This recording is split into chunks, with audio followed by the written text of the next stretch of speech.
Born to artistic parents in Barcelona, Miriam Escofet has explored widely through artistic genres before settling upon portraiture.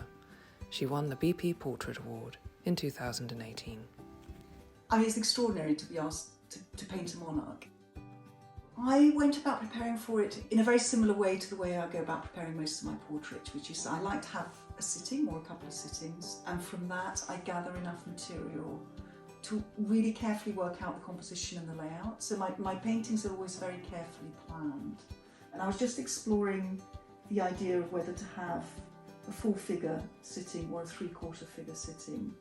And of course it turned out to be the full figure format that we ended up going for, because I thought, if you're going to paint the Queen, you've got to paint every part of her, you know.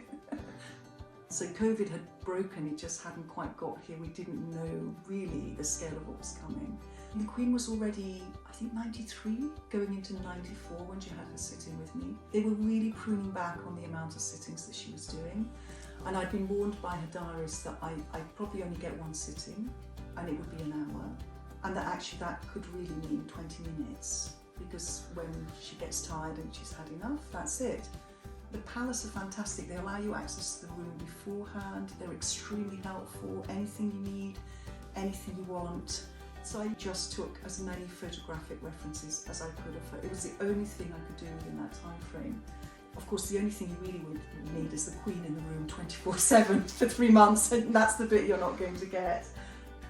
The first thing that struck me about the Queen is that she has this incredible sort of vitality and life force about her. She has an aura. You know, the whiteness of her hair, which is so iconic against the gold of the chair. I thought, well, that's my aura. That's the crown. She doesn't need to wear a crown. It's all kind of there, you know. So the rest of the painting was painted in lockdown, and it was eventually unveiled in lockdown as well at the Foreign Office, thanks to the staff at the Foreign Office who bent over backwards to make it happen. Sir Simon MacDonald was the permanent Under-Secretary at the time, who adores the Queen, and so this was a very personal project for him to commission this painting for the Foreign Office, and I'm just obviously really thankful for the opportunity, but also that he arranged this sort of Zoom unveiling of the portrait, which I think was the first time. There were so many firsts in all of this, you know. And then of course the other phenomenon that happens, which makes you rethink and reappraise what you've done, is how the public and the media react to the work. You're completely not in control of that.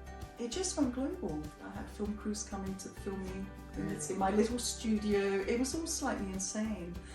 I hadn't foreseen any of this, but in Spain I was the Spanish painter who had painted the English Queen, you know, which for them was just a big wow. But in my heart there was a sense of disappointment about the whole thing, because the thing you want when you've painted anybody, but especially when you painted the Queen, is you want her to come and see the painting, you know, because a photograph, however amazing it is never the real thing.